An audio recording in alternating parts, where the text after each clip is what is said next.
함께 읽겠습니다. 이 여섯 성읍은 이스라엘 자손과 타국인과 이스라엘 중에 거류하는 자의 도피성이 되리니 부지 중에 살인한 모든 자가 그리로 도피할 수 있으리라. 아멘. 민수기 35장 1절부터 15절까지 본문입니다. 도피성이라는 말씀의 제목입니다. 14절, 15절 먼저 보겠습니다. 14절, 15절 말씀 보시면 새 성읍은 요단 이쪽에 두고 새 성읍은 가나안 땅에 두어 도피성이 되게 하라. 이 여섯 성읍은 이스라엘 자손과 타국인과 이스라엘 중에 거류하는 자의 도피성이 되리니 부지 중에 살인한 모든 자가 그리로 도피할 수 있으리라. 이렇게 말씀을 주고 있습니다. 자, 도피성이라고 하는 특별한 장소를 마련해서 두라라는 말씀인데요. 이 도피성은 말 그대로 과실이나 사고로 사람을 죽인 사람을 임시로 보호하기 위해 마련된 장소입니다.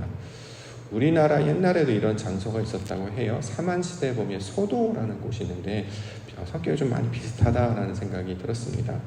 율법에 따르면 살인한 사람, 특별히 이제 의도한 사람은 반드시 처벌을 받게 되지요.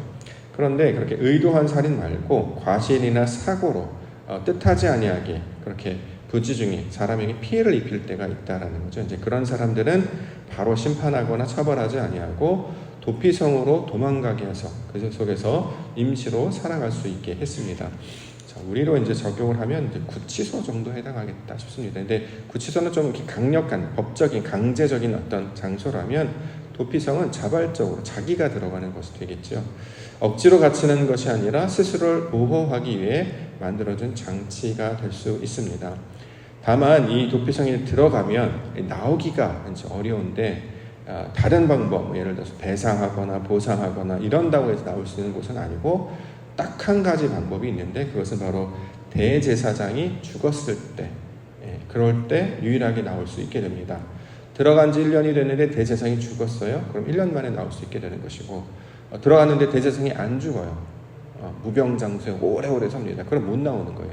30년 동안 대제사장 하다가 30년 동안 죽었다면 그제서 비로소 나올 수 있게 된다라는 거죠.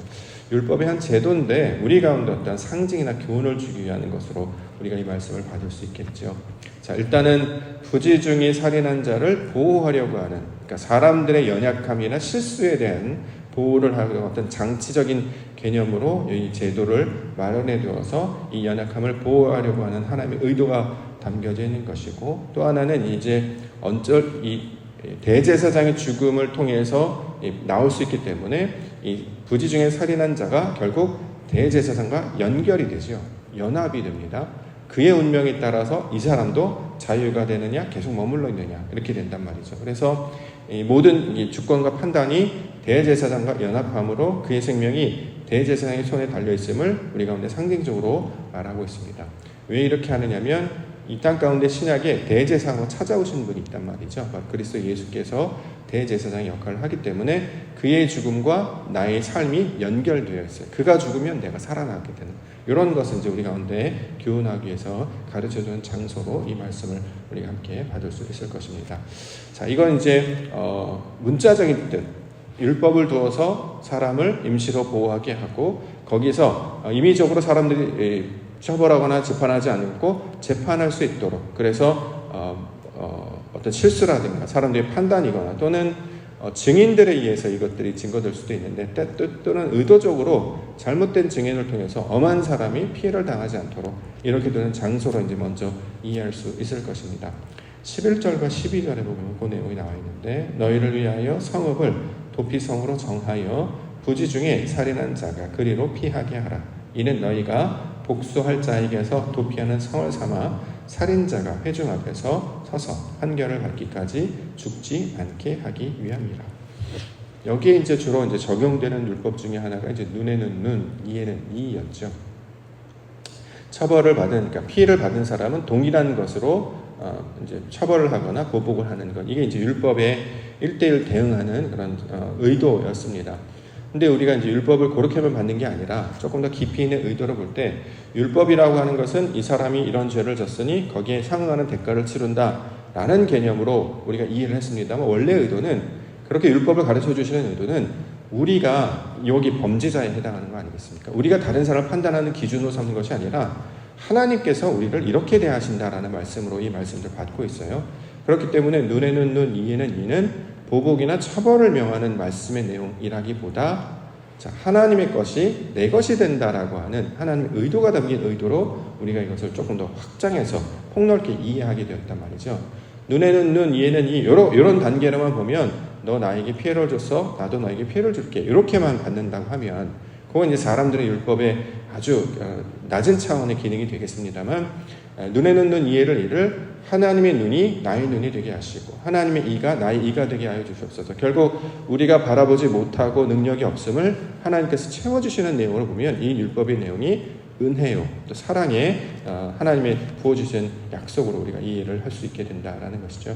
그래서 이제 도피성을 그 의미와 의도로 조금 더 확장해서 우리가 이해를 해볼 수 있을 텐데요.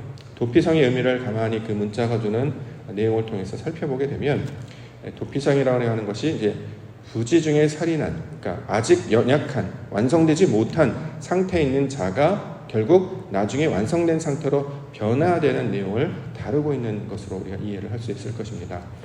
왜 이렇게 해석을 하냐면 우리가 살인의 개념을 우리의 방식으로 이해하지 않고 성경에서 가르치는 교훈의 방식으로 이해를 하려고 하기 때문입니다. 자, 살인한다라고 하는 개념을 우리가 어떻게 받고 있냐면 다른 사람을 죽이는 것이 아니라 나를 죽이는 것을 받는단 말이죠. 그러니까 결국 나를 죽인다라는 거예요. 그러면 도피성을 마련해 두는 것은 살인한 자기의 옛사람이 죽고 새 사람으로 거듭나는 그 과정에 있는 상태에 있는 사람이 머물러 있어야 될 장소의 개념으로 우리가 도피성을 이해할 수 있단 말이죠. 그럼 이제 여기에 도피성의 궁극적인 교훈이 바로 교회라는 것을 상징하고 성전, 성막의 개념으로 이해할 수 있겠죠. 우리가 완전히 내 자아가 죽은 것이 아니잖아요. 신앙생활을 하지만 옛자아가 죽고 내가 죽고 그리스도 예수로 산다라고 매주마다 와서 고백하고 기도하고 눈물을 흘리고 하지만 그래도 우리의 본성들이 여전히 남아있게 된단 말이죠. 결국 도피성이 주는 그 교훈은 지금 이 세상 우리가 살고 있는 이곳이 결국 도피성이 감추고 다루고 있는 그 내용의 속성과 닮아있단 말이죠. 아직 완성되지 못하나 대제사장으로 말미암아 그 심판을 면하고 있는 상태. 그렇기 때문에 이 도피성은 사람을 보호하는 제도일 뿐만 아니라 이 신앙의 변화를 통해서 성숙하고자 하는 그 과정을 이 내용으로 우리에게 말씀하고 있음을 우리가 그 내용으로 이해할 수도 있을 것입니다. 왜냐하면 이제 레위인에게 지금 오늘 성읍을 주고 그 성읍 가운데 주는 일을 도피성으로 정하고 있기 때문입니다. 우리가 알고 있는 것처럼 어저께 우리가 레위기를 살펴봤는데 레위기의 첫 번째 뜻은 야곱의 세 번째 아들이었죠. 근데 세 번째 아들의 한 일이 뭔 일을 가만히 보면 레위는 살인자였어요. 실제로 성경에서 살인을 하게 되죠. 그런데 놀랍게도 그가 나중에 무슨 일을 하느냐, 제사장의 역할을 맡는 하나님의 성전과 성전 안에서 일을 감당하는 사명을 감당한단 말이죠. 우리가 이제 알고 있는 지식의 범위 내는 어떻게 살인자가 이렇게 거룩한 일을 맡았는가 이렇게 이제 이해를 해왔는데 우리가 이제 개념을 조금 더 확장해서 생각해 보니까 이 살인이라고 하는 개념이 우리에게 주시는 말씀은 나를 죽이는 것이다라고 이제 배웠기 때문에 이제 역사나 사실은 그렇게 읽지만 그 의미로 봤기 때문에 레위라고 하는 사람이 사람을 죽고 하나님의 일을 하는 것으로 거듭나는 것처럼 우리도 나 자신의 자아를 죽이고 하나님의 일을 감당하는 거룩한 자로 변화되는 그 부르심에 관한 이야기로 우리가 이 말씀을 받을 수 있었습니다. 그래서 다른 지파 아들들은 기업을 땅으로 받죠. 땅을 기업으로 받지만 레위 지파는 땅을 받지 않고 하나님을 받습니다. 왜냐하면 땅을 주시는 것은 땅을 매개로 하여서 하나님이 하시는 일이 무엇인지를 가르쳐 주셨어요. 예를 들어서 씨를 뿌리고 뭔가 자라고 돌보고 열매를 구하는 거다. 신앙이 이런 식으로 발전을 해 나가고 하나님의 뜻이 이 과정을 통해서 우리 가운데 나타나는구나 라는 것을 이해할 수 있었다면 레위는 매개가 필요 없다는 거예요. 땅이 없이 하나님께서 직접적으로 역사를 하시죠. 그래서 레위 지파 출신들이 대부분이 선지자들이 많이 나타나는 이유가 뭐냐면 성령이 직접적으로 모세에게 말씀하시고 또는 사무엘이라든가 예레미야라든가 이런 사람들에게 직접적으로 말씀을 하시기 때문에 하나님의 뜻이 무엇인지를 온전히 깨닫는 자가 되었단 말이죠. 우리가 하나님의 뜻을 이해하기 위해서는 언어라고 하는 매개를 통하잖아요. 직접으로는 알 수 없습니다. 하나님의 뜻이 무엇인가. 어떤 분들은 기도했더니 응답해 주셨다. 저는 아직 잘 모르겠어요. 그게 진짜 맞는 것인지. 우리는 직접적으로 하나님의 뜻을 알 수 없습니다. 항상 매개를 통해서 간접적인 경험을 할 수 있단 말이죠. 대표적으로 말씀, 율법, 그리스도 예수를 통해서 그가 어떤 분인지를 우리도 체험하게 하신단 말이죠. 자, 이걸 이제 땅을 통해서 다른 지파를 줬다면 레위는 그렇게 하지 않고 하나님께서 직접적인 역사하는 것으로 보여주셨습니다. 그래서 처음에는 다른 지파 족속들처럼 우리가 매개가 필요하지만, 율법이 필요하지만, 예수라고 하는 그 실제적인 사실이 필요하지만 나중에는 어떻게 됩니까? 성령이 역사하시기 때문에, 그렇죠? 극복되어 있는 상태이기 때문에 성령이 우리 안에 내주하시면 더 이상 그런 매개가 필요 없게 된단 말이죠. 예를 들어서 새벽 예배를 이제 얘기하거나 신앙 예배를 하면 내가 열심을 내어야지만 할 수 있는 게 사실은 새벽 기도회 아니겠습니까? 힘을 내서 의지를 가지고 깨고 열심을 내어야지만 하고, 또 세상을 살아갈 때도 하나님이 기뻐하시는 뜻을 위해 살겠습니다라고 막 의지하고 다짐하고 결심을 해야 겨우겨우 살아갑니다. 그런데 성령께서 우리 안에 내주하시면 억지로 열심히 하지 않아도 그냥 그 자체가 되었기 때문에 자연스럽게 되는 거예요. 마치 호흡을 의식하면서 하는 사람과 의식을 하지 않아도 숨을 쉬는 것처럼 하나님을 알고 하나님을 경험하는 것도 이제 그 시간 단계에 오르게 되면 의식하지 않아도 자연스럽게 이제 알게 된다라는 것이죠. 자, 땅을 매개로 했던 다른 지파의 모양들이 이제 레위 지파의 모양으로 바뀌어지는 과정. 이걸 이제 레위기의 내용을 통해서 가르쳐주고 있는 것처럼 오늘 도피성을 주시는 교훈도 하나님께서 우리를 온전하게 만드시는 과정으로 이것을 삼을 수 있을 것입니다. 그래서 본문에 동서남북 2000규빗의 장소가 등장을 합니다. 4절과 5절. 너희가 레위인에게 줄 성읍들의 들은 성벽에서부터 밖으로 사방 1000규빗이라 성을 중앙에 두고 성밖 동쪽으로 2000규빗, 남쪽으로 2000규빗, 서쪽으로 2000규빗, 북쪽으로 2000규빗을 측량할지니 이는 그들의 성읍의 들이다. 자, 중앙을 중심으로 2000규빗, 동서남북 똑같은 거리, 그러니까 정사각형의 모양을 나타내고 있죠. 이게 나중에 이제 성전의 모양을 상징하고 있습니다. 요한계시록에 보면 12,000 스타디온 이렇게 해가지고 모양이 똑같은 정육명체의 모양의 어떤 건물을 이제 상징해서 보여주는데, 이것이 바로 하늘에서 내려오는 거룩한 성 예루살렘 성의 모습이 되고 있죠. 이렇게 동서남북이 똑같아졌다라고 하는 것은 모든 판단이 동일하게 된다라는 것입니다. 우리가 이전에 이렇게 치우치잖아요. 아무래도 쓰는 손과 안 쓰는 손이 있으면 오른손 쓰면 오른손에 조금 더 힘이 더 가고, 왼발을 쓰면 왼발이 더 가고, 이렇게 치우치는 경향이 있다고 하면 나중에는 이런 치우침이 없이 동일한 방식으로 판단하고 깨닫게 되는 것을 이 상징적으로 가르쳐주고 있습니다. 왜냐하면 이것이 바로 성전의 모형이 되는데, 성전이라고 하는 것은 하나님께서 우리 가운데 임재하시는 그런 모양과 상태를 나타내는 말이어서 사도 바울은 성전이 건물이 아니라 우리다라고 이제 고백을 하고 있죠.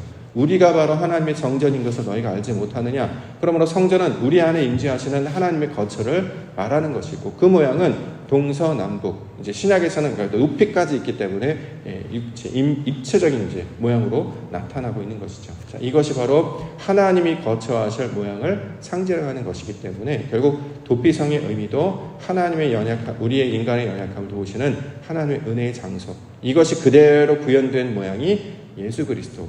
왜냐하면 주님께서 우리를 그렇게 돌봐주시고 그의 죽음으로 말미암아 우리가 해방되기 때문에 이 모양을 상징하는 것으로 우리가 이 말씀을 받을 수 있을 것입니다. 이걸 이제 우리가 모형 가운데 구현해낸 하나의 기구가 뭐냐면 우리가 이제 교회라고 말할 수 있겠죠. 하나님께서 모이게 하셔서 이 사람들을 온전케 하시고 서로 돕고, 그래서 나중에는 모가 났던 돌이 다듬어지고 깨어지고 연마되어서 네모 정육면체의 돌이들, 그가 모퉁이 돌과 연결이 되어서 이 건물이 막 세워지는 모양으로 설명하지 않겠습니까? 성도 한 사람 한 사람들이 서로 모가 나서 연합할 수 없는, 그래서 가까이 되면 서로 상처내고 핥히고 삐뚤어지고 세워지지 않는, 조금 세우다 무너지는 그런 모양이었다면, 그리스도 예수 안에서 우리가 이게 다듬어지고 연마가 되면 이제 정육면체 모양이 되고, 그가 모퉁이돌을 연결해서 성벽이 세워지고 성전이 세워진 모양처럼 하나님이 기뻐하는 그 모양으로 세워지게 된다라는 거죠. 그건 우리의 심령, 속사람이 만들어지는 내용과 똑같습니다. 자, 이처럼 거룩한 자들을 통해서 하나님의 돌보심을 세상 가운데 듣고, 실제로 이 지도를 쭉 살펴보시면 도피성은 굉장히 접근하기 쉬운 곳에 6개가 이렇게 놓여져 있다고 해요. 동쪽에 3개, 서쪽에 3개. 그래서 언제든지 자기의 연약함을 또는 실수를 그 앞에 나아가서 보호를 받을 수 있는 어떤 장치와 장소가 되고 있기 때문에 바로 그러한 존재가 그리스도 예수시다라는 것을 우리가 오늘 설명을 하고 있습니다. 그래서 우리가 비록 연약할지라도 실수가 많을지라도 염려하거나 두려워하지 않을 것은 하나님께서 우리를 늘 지키시고 돌보시기 때문입니다. 우리가 실수할 때마다 매번 그건 이거 왜 이렇게 또 그랬어 계속 그랬어 얼마나 피곤할까요? 물론 말은 알겠어요. 우리를 이제 교육해서 바르게 할 건 알겠는데 일어나면서부터 잠자리 들 때까지 이건 이렇게 해야 된다 저렇게 해야 된다 왜 그랬냐 저랬냐 그러면 사람 피곤하잖아요. 근데 그렇게 하지 않고 잘 하지 못해서 연약해서 감당하지 못한 자가 나중에는 그 온전한 상태로 변화되는 그 과정을 설명하는 것으로 우리에게 주고 있기 때문에 이것은 하나님께서 우리를 돌보시는 그 은혜의 선물처럼 받아들일 수 있으면 좋겠습니다. 그 도피성의 의미를 우리 가운데 주셔서 하나님께서 우리와 함께 하시고 그 대제사장의 그 생명을 통해 우리를 구원해 주는 그 이름, 그래서 우리가 그리스도의 이름 앞에 나아가면 우리가 온전해지는 것이고 우리가 주님께서 마련해 그 성전으로 나아갈 때 우리를 회복시켜 주실 줄 믿습니다. 우리를 도우시며 우리와 함께 하시는 그 도피성과 같이 그 안전한 장소와 같이 우리와 함께 하시는 그리스도 예수를 기억하시며 오늘도 주의 도우심을 바라며 기도 가운데 나아가시는 우리 믿는 성도님들과 교회가 되시기를 주의 이름으로 축원합니다. 기도하겠습니다.